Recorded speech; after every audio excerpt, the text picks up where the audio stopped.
Assalomu alaykum, qadrli Oynai jahon muxlislari.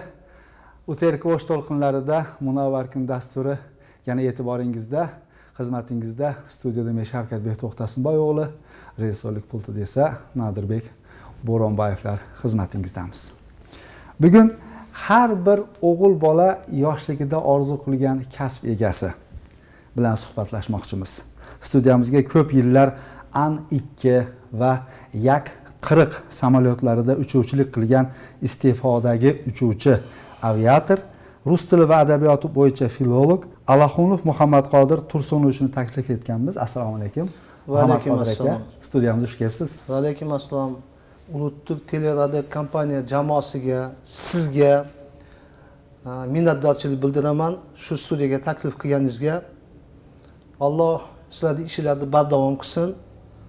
Yaxshi odamlar kelmasdan intervyular berib, jamoatga tanishtirishlarni davom etinglar. Taklifimizga yo'q demasdan kelib studiyamizda mehmon bo'lib, tomoshabinlar uchun bir mazmunli suhbat qurish niyatida kelganingiz uchun sizga minnatdorlik bildiramiz. Salomat bo'ling va bugungi suhbatimiz juda ham ayniqsa yoshlar uchun bilim olayotgan, aytdim-ku, har bir o'g'il bola yoshlikdan uchuvchi bo'lishni orzu qiladi deydi. Uchuvchi bo'lishni orzu qilgan bolajonlar uchun sizni bir suhbatlaringiz bir manfaatli bo'ladi degan umiddamiz. Xo'p. Muhammadqodir aka, sizni bizga tanishtirgan, taklif etgan Rahmonov Dirmurodjon aka Suhbatilla aka deb so'raysiz deb raqamingizni bergan edi. Avtobiografiyadan kelib chiqyaptiki, ismingiz Muhammadqodir aka. Ikkita ism bilan atalib qolishingiz sabablari bilan boshlasak. Demak, tug'ilganimda katta otam, opa dadam bizni Shevada hujjat olgani borganda Muhammadqodir deb hujjatlashtirgan. O'zimni onam, rahmatli otam Suhbatilla deb uyda azon ayttirgan ekan. Shu bo'yicha qolib ketgan. Hujjatlarda Muhammadqodir oshna og'ayni mahallaning ichida Suhbatilla ismi bilan atalib keldim. Ikkalasiga ham chaqirsa labday deyapsiz. Juda yaxshi. Sizni bolaligingiz qayerda o'tgan, qanday o'tgan? Birinchi savolimiz shundan iborat. Bolaligim O'sh rayonida oldin Yoshlar ko'chasini bu tomonda Kamarova ko'chasi deb aniqroq aytsam Mug'andi G'anjon Xolmatov ko'chasida o'tgan. Shu buyuk insonlar ko'chasida o'sganmiz. Shu odamni yoshligimdan ko'rib, havas qilib, bu odam hali o'smirlik paytida biz kichkina bola edik, ko'rib havas qilardim. Keyin mana elga taniqli odam bo'ldi. Nafaqat bizni O'shda, O'rta Osiyoda, Turkiya xalqlari ichida taniqli odam bu G'anjon Xolmatov. Albatta. Shu mahallada o'sib undim. Keyin uyimiz, yashash joyimiz o'zgargani sababli mana shu Yujniy deb ataladi, birodarga ko'chib ketdik. 71-yili 29-avgust kuni ko'chib ketdim. Ungacha Narimon maktabida 8-yilda o'qib, 5-sinfdan To'xtag'ul sotilgan maktabda davom etdim o'qishimni. Shu. Demak, O'sh rayon mavzeyidan avvalgi nomi Turon shaharchasiga ko'chib ketib, o'sha yerda keyin hayotingizni davom ettirdingiz. Uchuvchilikka bo'lgan qiziqish qachon paydo bo'lgan? Hamma kabi bolalikda ham uchuvchi bo'laman deganmidingiz yoki keyinchalik bir yigitlik davrida lekin bir uchuvchi bo'lay deb orzu qilganmiz? Uchuvchilikka birinchidan shu 7-sinf payti dedim shekilli. Hozir kelajak deb ataladi, pionerlar uyi. Aviamodel krujokga yozilgani keldim. Kelsam qabul qilishmadi. Avtomodelni krujokka joy qolgan ekan, yozishdi. Lekin avtomodelni krujokda 10-sinfni bitirguncha har xil nimalarga qatnashuvlarga model yasadim. Keyin parallelni ularga ham kelib o'g'rincha qarab, ularkini ham yasadim. Shunda lekin bu uchuv apparati qanaqli ucharkin deb kutubxonamizga kirganimizda rus tilida Nikolay Kazhedovni 3 marta Sovet Ittifoqi qahramoni. Ulug' Vatan urush paytida 59 ta samolyotni o'zi yakka urib tushirgan. Zvenosiz o'zi yakka chiqib. Shu odamning kitobini ruschani endi bilasiz 7-sinfda chola bilamiz. tushunmagan tekstlarimni sinf rahbarimiz Shavkatbek Umatbekov degan o'qituvchimizni, sinf rus tili adabiyoti o'qituvchisi edi. Juda mehribon, odamga, o'quvchilarga yomon o'qisangiz ichidan xafa bo'ladigan odam edi. Juda mehribon o'qituvchi. Umuman meni o'qitgan hamma o'qituvchilar bunaqa insonlar qaytib kelishi qiyin bu dunyoga. Domla men varaqni tushunmayapman desam, tushuntirib beradi shu domla. Lekin hali kitobni o'qiyaptim, men o'zim xuddi bir kino ko'rayotgandek o'qirdim, o'zim urushda qatnashayotgandek. Undan keyin kutubxonaga borsam, Pakrishkinni kitobini taklif qilishdi. U ham 3 marta Sovet Ittifoqi qahramoni, 62 ta samolyot urib tushirgan Ulug' Vatan urushida. Shularni o'qigandan keyin 7-sinfda aniq maqsadim bo'ldi. Nima qilishim kelajakda shu. O'sha siz borganda uchuvchilar tayyorlash to'garagi to'lib qolgan ekan deyapsiz-da? Qabul qilmadi. Qabul qilmadi, joyi yo'q deb. O'sha to'garakdagilardan nechtasi keyin siz bilan siz kabi uchuvchi bo'ldi? Bilmayman. Sababi bu yerda ko'proq rus yigitlari edi. Haligi eshikdan bunday poylab tirqishdan tomosha qilib o'rganganman-da. Kirgizmasdi, mumkin emas edi. Hali bir modelni sindirib qo'yishingiz mumkin. Keyin 10-sinfgacha bitirib, 10-sinfdan keyin qatnamadim. Ishga kirdim. O'qishga kira olmadim. Birinchi unda Frunze shahri edi. Orenburg oblasining Bug'ruston shahriga markaziy qabul qilish komissiyasiga hujjat topshirdim. İmtihonlardan ikkinchisidan yiqildim. Qaytib keldim. Kelasi yili to'g'ri samolyotga bilet olib, Toshkent orqali yetib borib, u yerda orqaga chekinmadingiz. Birinchisida yiqildingiz 77-yil. 78-yil yana Bug'rustonda o'ziga bordingiz. Endi imtihon topshirgan. Borib med ko'rikdan o'ta olmadim. Meditsina ko'rigidan.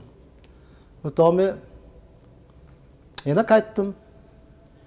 Qaytib kuzda Sovet armiyasi safiga xizmatga chaqirilib ketdim. Shu xizmatni boshladim. Shu yerda ham endi yosh ekanmiz, shuni o'qimasam bo'lmaydi, shuni qilmasam bo'lmaydi degan niyatda xizmat menga qiyinligi bilingan emas. Sababi oldimda maqsad bor edi. Shu xizmatdan qaytdim. Xizmatda qaysi qismda xizmat qildingiz? Siz u yerga borib uchuvchilikka qiziqaman, balkim bir o'sha uchuvchi sohasi yaqinroq bir qismga joylashishingiz mumkin edimi? Tiraspol shahrida shtabda ishladim. Keyin Afg'onistonga olib ketdi. 80-yilning boshida. Olib ketib, endi yerda zapret berilgan bizga ko'p yilga boshqa gap gapirmaslikka. Keyin qaytib kelib, kuzda qaytdim yana, kuzda ketgan xizmat ketgan nima chaqirilgan muddatni, shu muddatga qaytib keldim. O'sh shahriga qaytib kelib, yozgacha har joyda ishchi bo'lib ishlab yurdim. Men ko'proq kasbchilik qildim. Ota hunarimiz kasbchilik. Lekin yozda borib, birinchilar qatorida birinchi nomer Alaqunov Muhammadqodir hujjat topshirdim. Topshirib, tayyorgarligim juda yaxshi edi. Hammasidan yaxshi o'tdim. O'tib, keyin avgust oyida uyga xat keldi. Palonchi, siz o'qishga qabul qilindingiz. Va muddatga yetib keling deb. Borib o'qishni boshladim. Menga qiziq bo'lyapti-da, qarang, armiyadan oldin 2 marta imtihon topshirib, ikkalasida yiqilib, birini Frunzeda, birini o'sha Bug'rustonda o'zida yiqilib, yana chekinmasdan armiyada xizmat qilgandan keyin endi 20 yashar yigit oldida ishlash kerak, uylanish kerak, oila qurish kerak degan maqsadlar oldingi yoshlikda qilingan rejalarga nuqta qo'yib qo'yadi-da. Ya endi bo'ldi, endi kech bo'ldi. Bu ishlarni yig'ishtirib, uylanish kerak, bola chaqa qilish kerak deyiladi. Siz lekin o'sha 7-sinfda boshlangan o'ylagan orzu maqsad sari 20 yashar yigit yana o'qishga kirmoqchi bo'lganingiz menga qiziq bo'lyapti-da. hozirgi yoshlar shunaqa qila olmalarmikin deymanda. Shavkatbek, birinchi savolingizga javob beraman. Uchuvchilik bo'lish niyatim tarozining pallasi ko'proq bosib tushdi narigindan ko'ra. Shu. Keyin hozirgi yoshlar bor. Bo'ladi, faqat yo'l yo'riq ko'rsatib ko'proq ma'lumot berish kerak. Mana shu 1-2 yil ichida o'zimni qarindosh urug'im ichida jiyanlarim kiraman dedi, to'xta. Bu o'qishga to'liq 11-sinf ma'lumoti bilan borasan.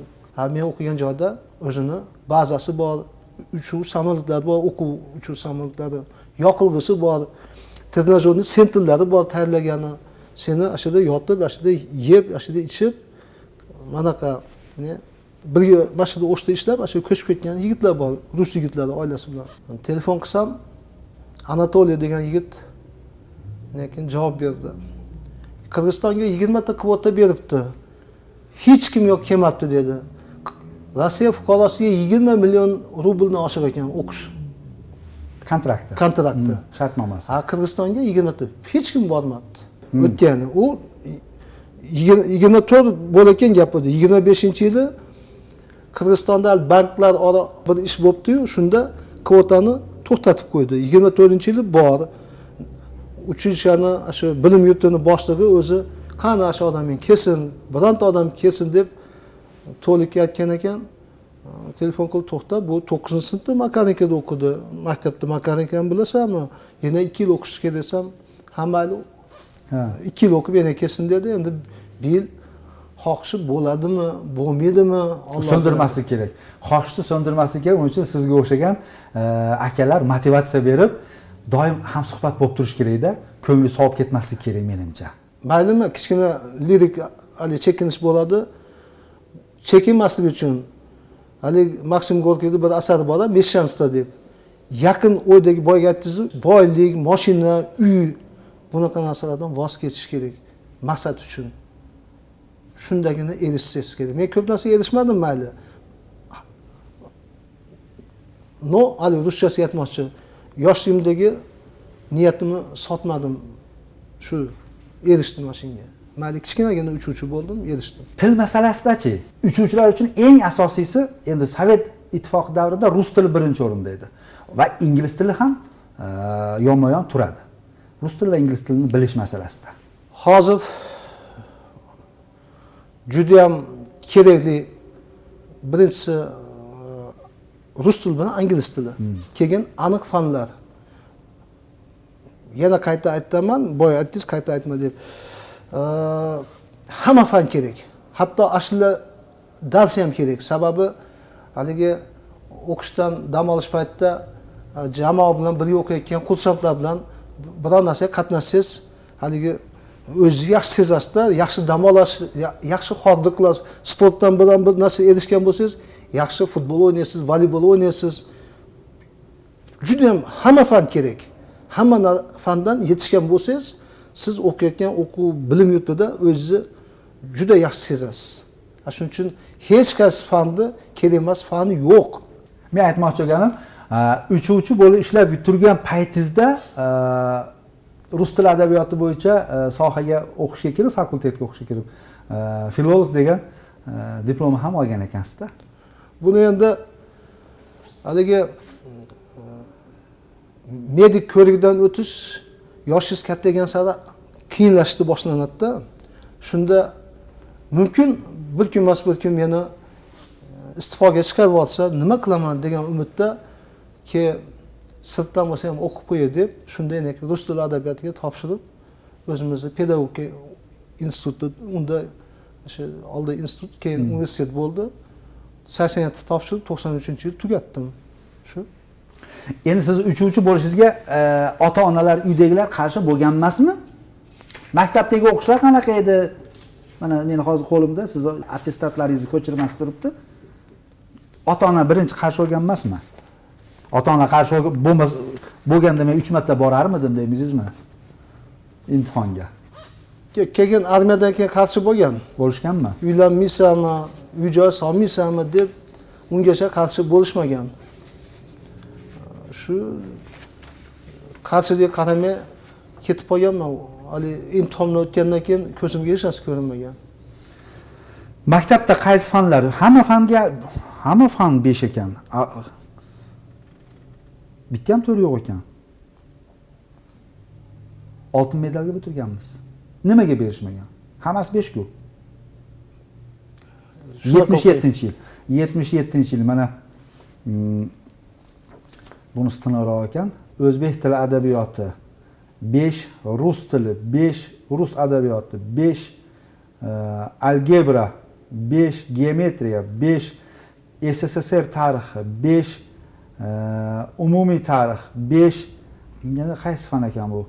U ham 5, fizika 5, astronomiya 5, ximiya 5, biologiya 5, geografiya 5, ingliz tili 5, chizmachilik 5, jismoniy tarbiya 5, mehnat 5, NVP 5.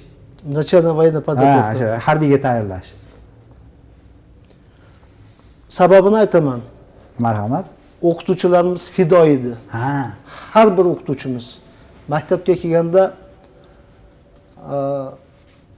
shu hayron qolardimda, mana bir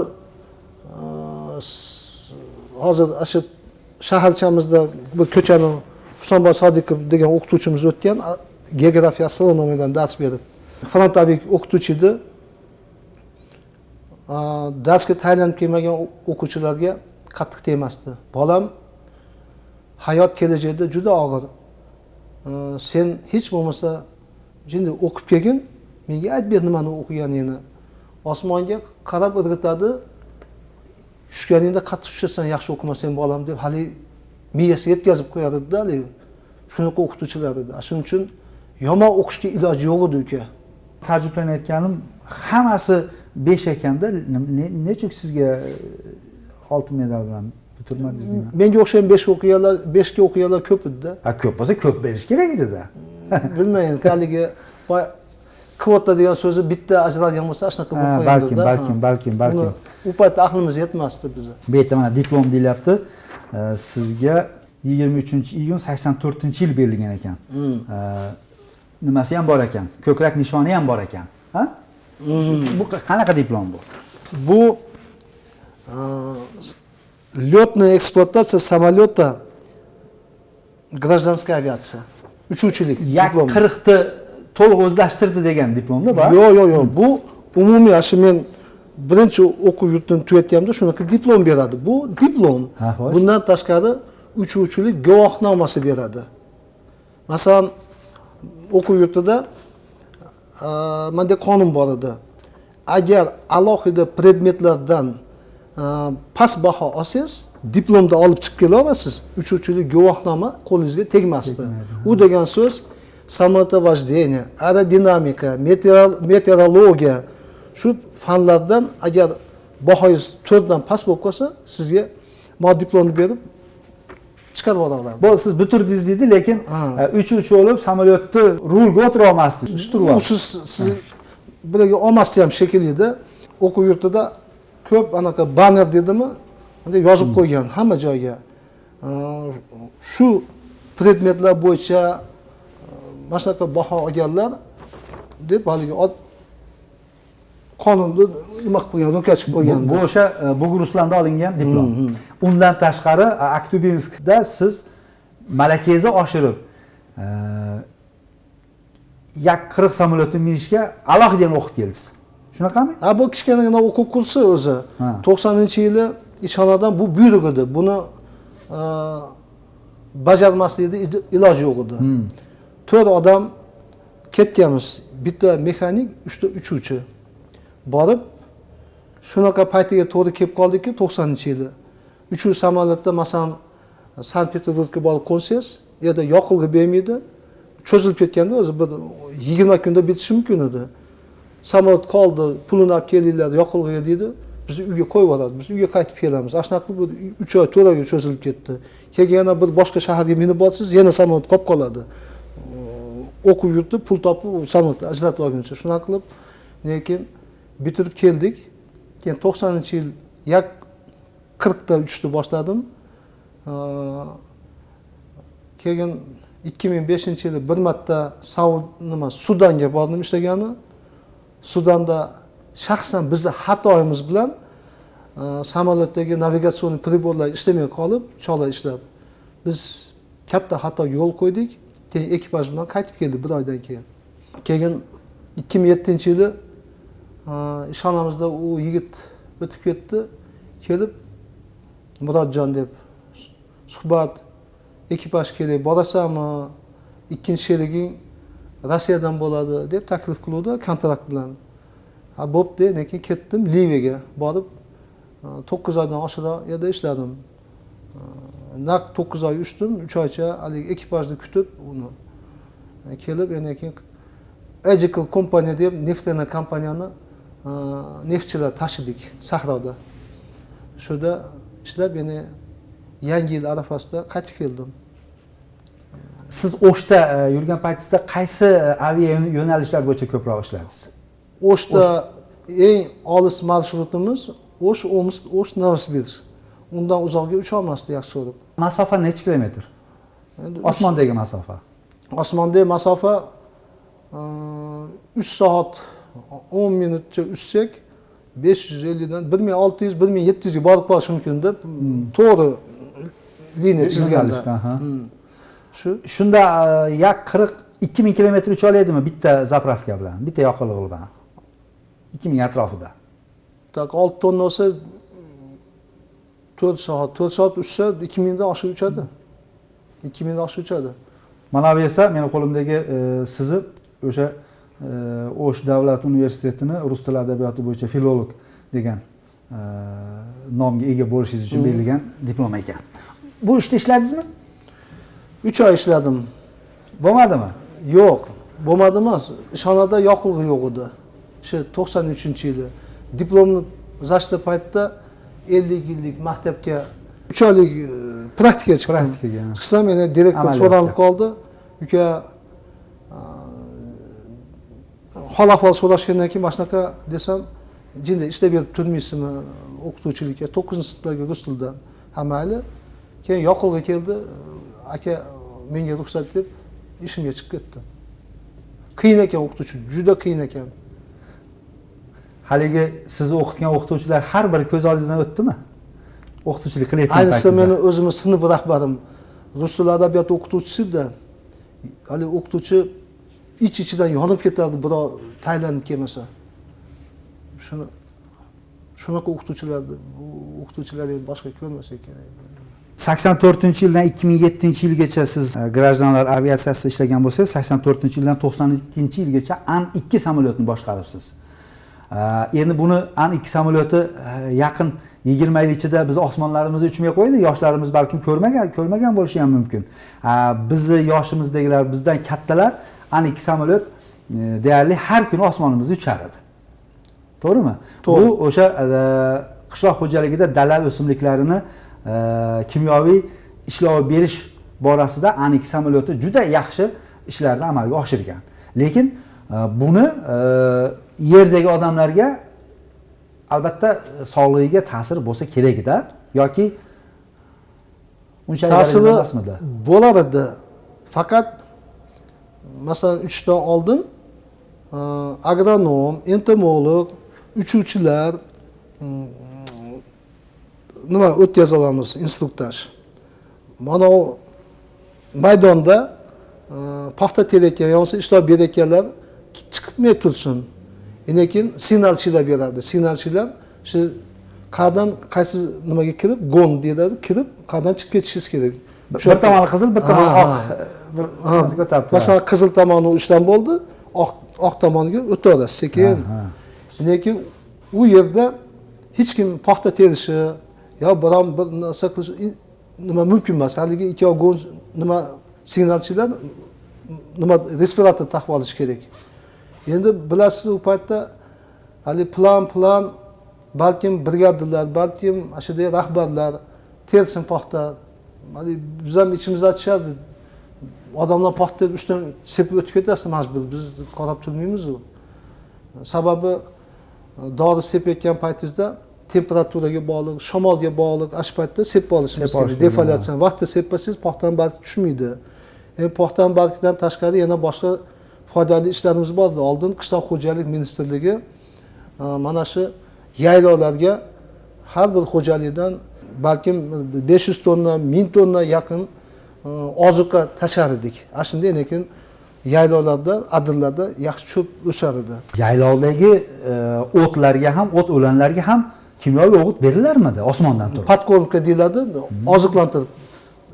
Shu kamida shu o'sh otryadida 30 ta 40 ta yaqin samolyot bo'lsa, shuncha xo'jalikka bo'lib hamma separ edi shu paytda. Lekin o'tlarni yaxshi bo'lardi. O'sha paytda osmondan turib yalpi dorilangani sabab uchun ham o'sha paytda hosil yaxshi bo'lsa kerak edi. Qurt tushish, boshqa narsa degan narsalar oz edi-da.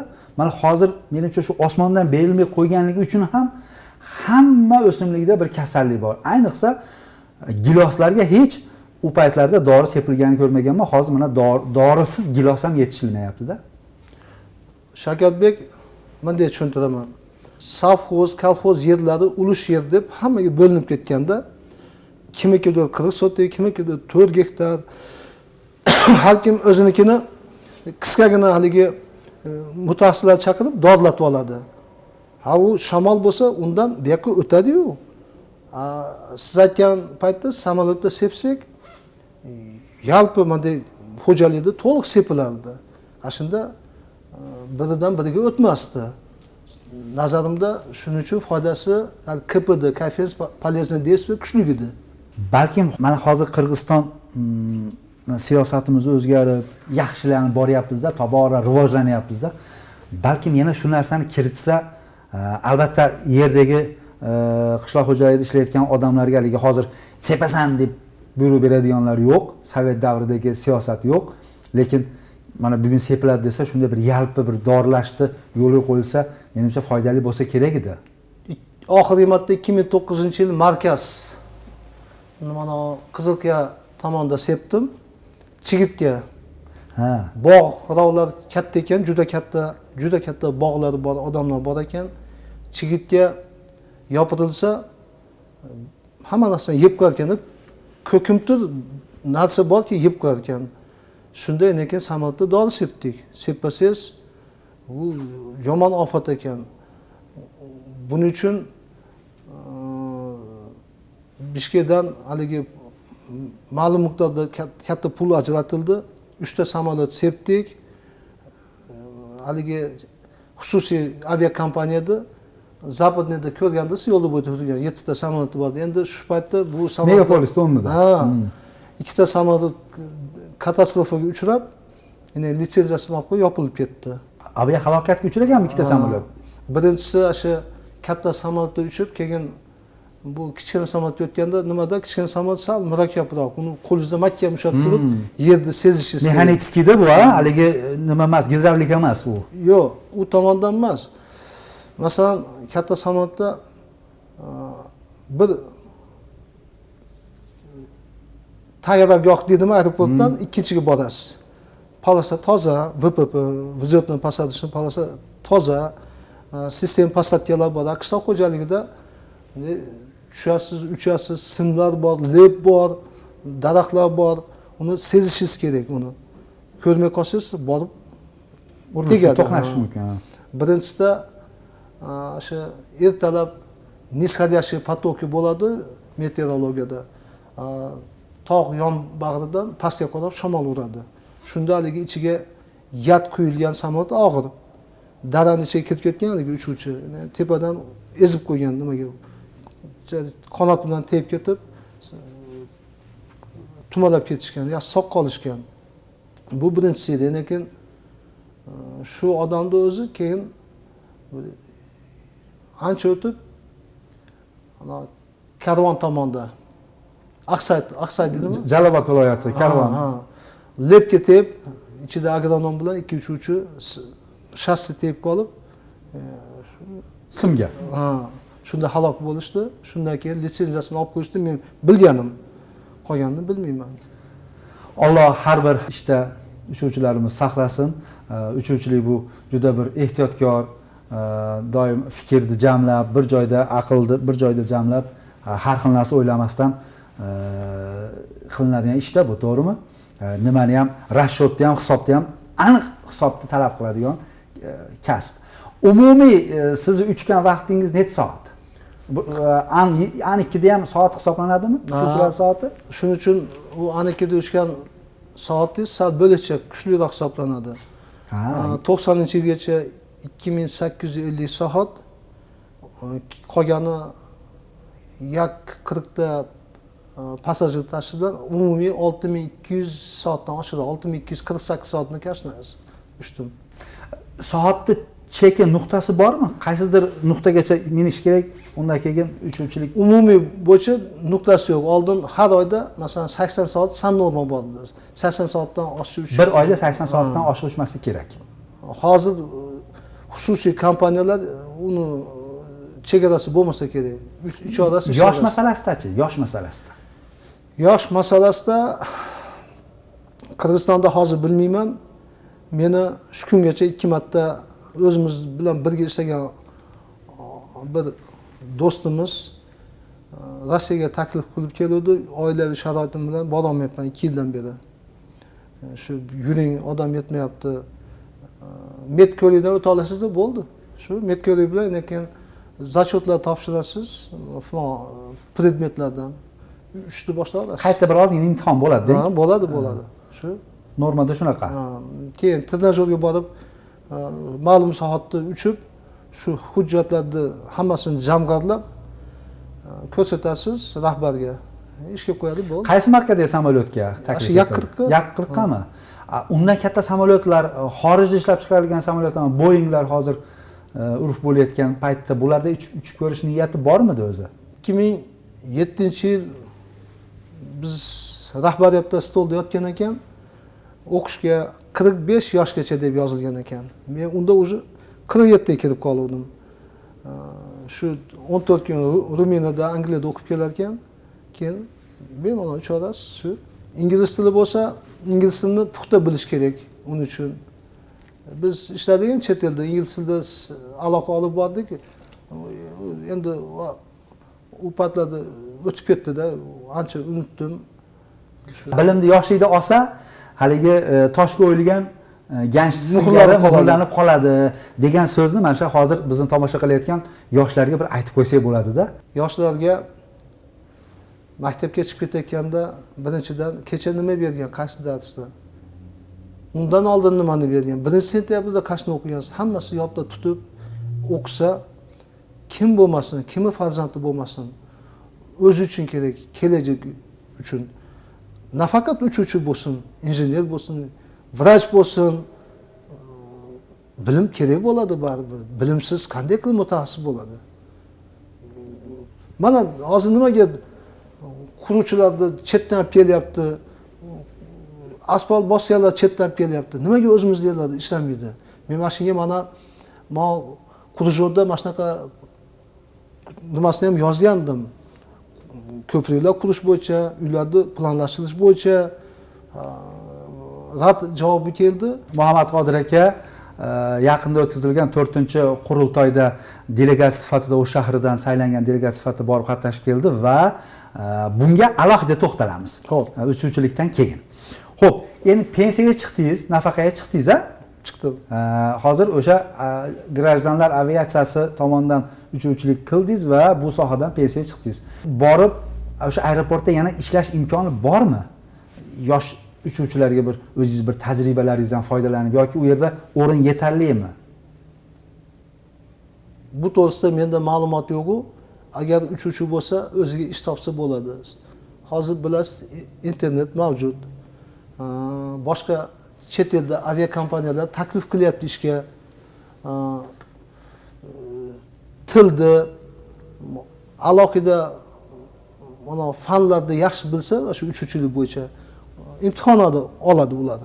Olib ko'rikdan o'tkazgandan keyin, suhbat qurgandan keyin, lekin har qanday rahbar o'ziga yosh, sog' salomat, baquvvat, ilmli mutaxassisni ikki qo'llab olsa kerak deb o'ylayman. Siz bormadingiz lekin.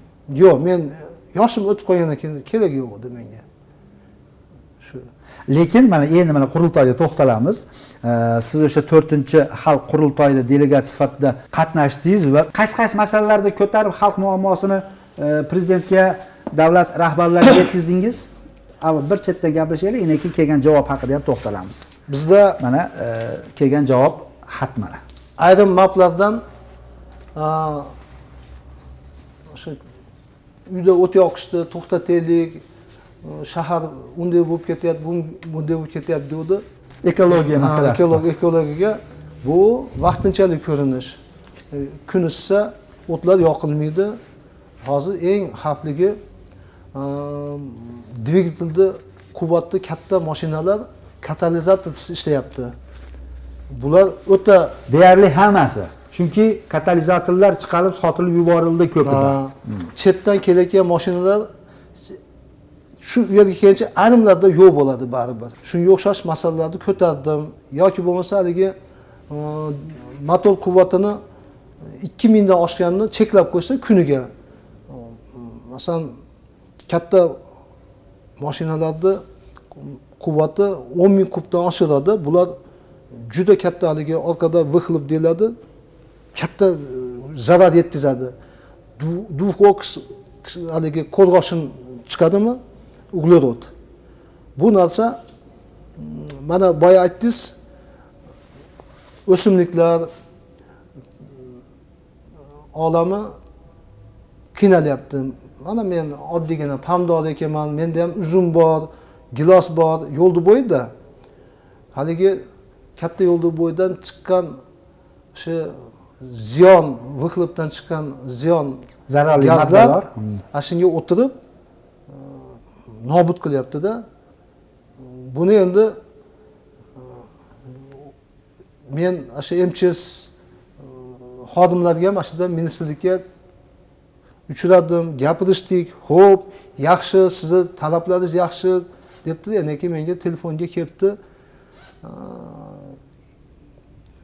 За вашу активную гражданскую позицию вам благодарность deb qo'yibdi. Shu будущем рассматриваем, eski mashinalar kirmaydi deb qo'yibdi. Shu javob. Boshqa hech qanday javob yo'q.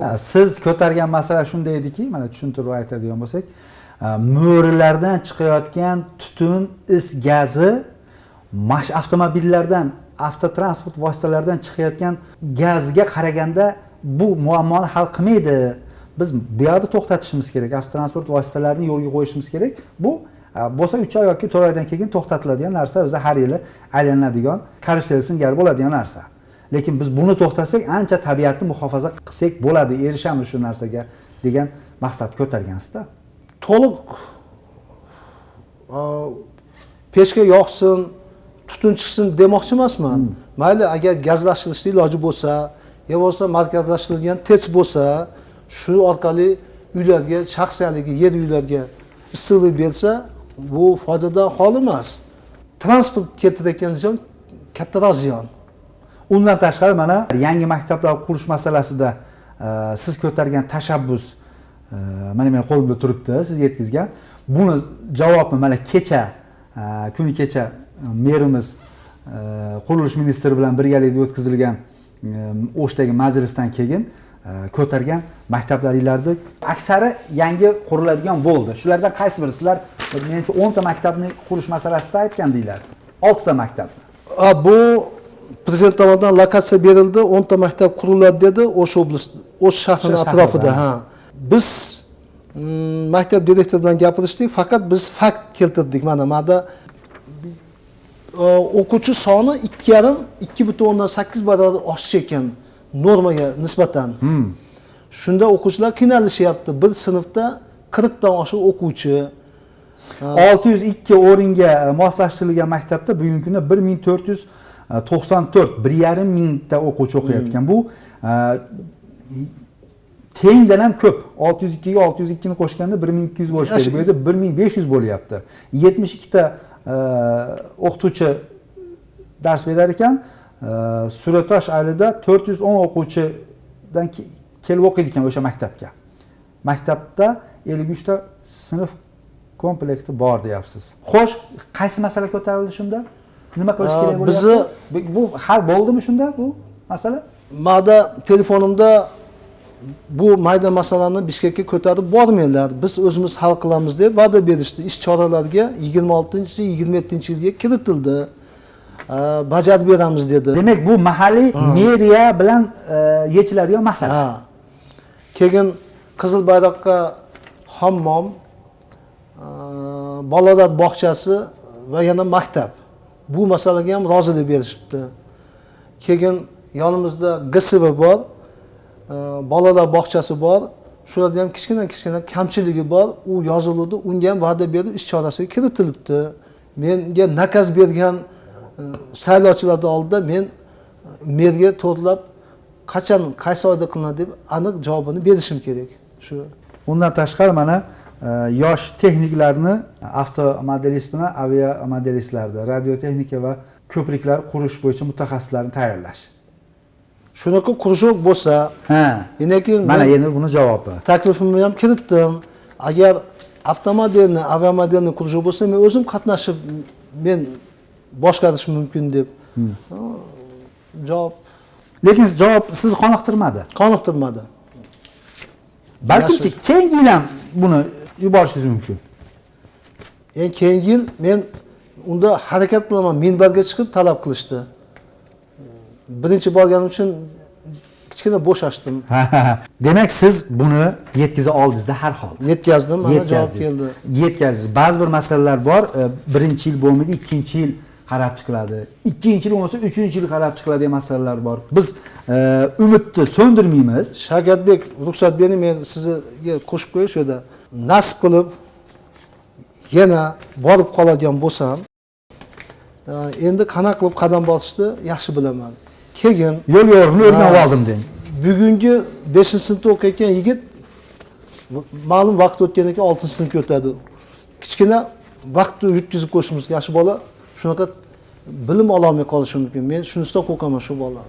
Lekin kechmas endi. Bir yil bo'lmasa keyingi yilga qoldirib turamiz endi, majburmiz endi.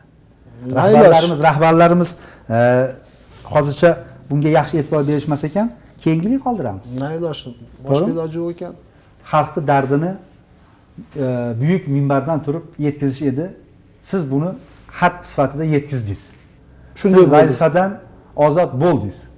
Endi bugun mahalliy rahbarlarimiz bilan xalq o'rtasida uchrashuv bo'ladi. Buni yechimi qanday bo'ladi? O'rtada turib bevosita rahbarlarning va'dasini olib berasiz. Xolos. Shu bilan sizning yelkangizga yuk tushadi. Yo, yuk tushmasa kerak. Bajarilmaguncha tushmasa kerak. Unda demak, biz sizga omad tilaymiz, rahmat, kuch-quvvat tilaymiz. Rahmat. Endi yana uchuvchilikka qaytamiz. O'g'lingiz ham uchuvchi bo'lish orzusi bormidi o'g'lingizda? Yo'q edi. Nimaga? Siz o'g'lingizga motivatsiya bera olmadingizmi yoki o'zi umuman qiziqmadimi? Haligi anaqadan deb Koreysda o'qishini sifatiga qarab turib harakat qildim, qiziqtirdim. Endi quruq orzu bilan ish bitmaydi. Somkada bilim bo'lish kerak, cho'ntakda bilim bo'lish kerak. Bagaj polni bo'lish kerak, to'liq bo'lish kerak. Endi kecha mana nevaram bilan gapirishib turamiz. Rossiyada yashashadi. Biri 2-sinfda, biri 5-sinfda. Haligi baribir aniq yosh bolada bugun bu bo'lmoqchiman, ertaga u bo'lmoqchiman. Lekin endi hali aniq bilmayman endi. Chamamda endi 1-2 yildan keyin bir aniq fikrga kelsa kerak. Sizda 7-sinfda paydo bo'lgan ekan-ku, to'g'rimi? Men ana shuni kutyapman. Endi meni bobom yo'q edi uchuvchi. Ularning bobosi men borman. Men yo'llamni beryapman. Mana kecha telefon mayli aytaman mana.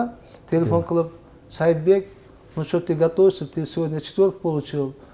Мне надо 5.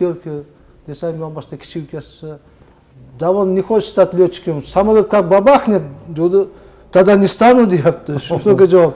Ne dedim, o'qib olam. Shunaqa-da endi, shu niyat bilan yuribmiz. Shu endi har kimda ham aytdim-ku, shart emas uchuvchi bo'lish. Qaysi mutaxassis bo'lsa ham, jurnalist bo'lsin, yozuvchi bo'lsin, injener bo'lsin, to'g'rimi? Zo'r mutaxassis bo'lsin, zo'r bo'lsin. Qo'shida aytiladi, zo'r bo'lsin.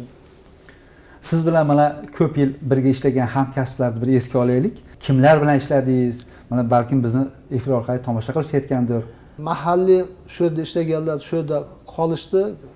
Balkim olis yurtlarda kontrakt bilan ishlashayotgandir.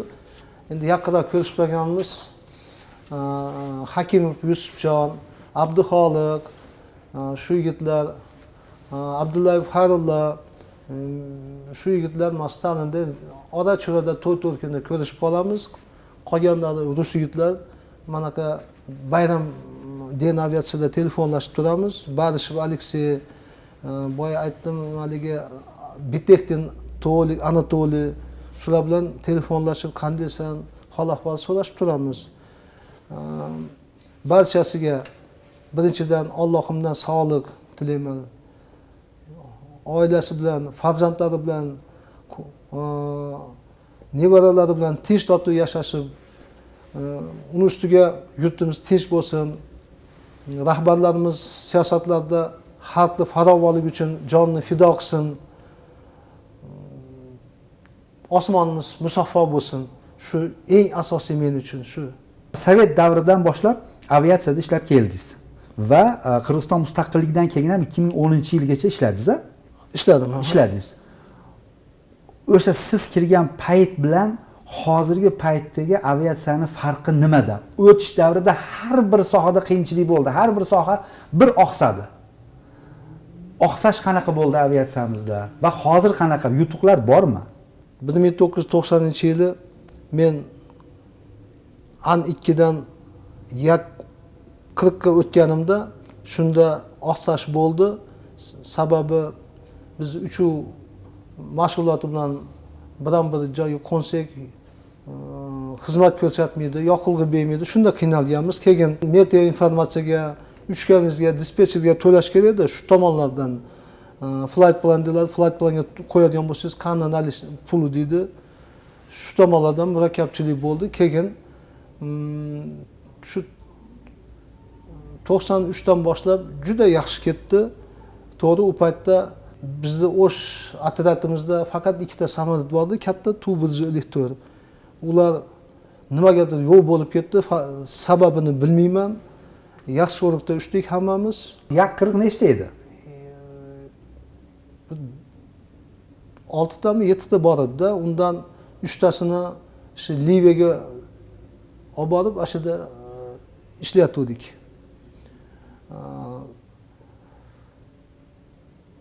Keyin sekin asta davlat Qirg'iz havo yo'llari so'na boshladi. Biletlar sotilmay, odam yo'q. Kasodga uchradik. Yopildik 2007-yili. Bolalar kuchayotgancha har joydan o'zlariga ish topishib, mana eshitdim Ali Abdullayev Xayrullodan Indoneziyami, boshqa davlatlarda ishlab yurishibdi.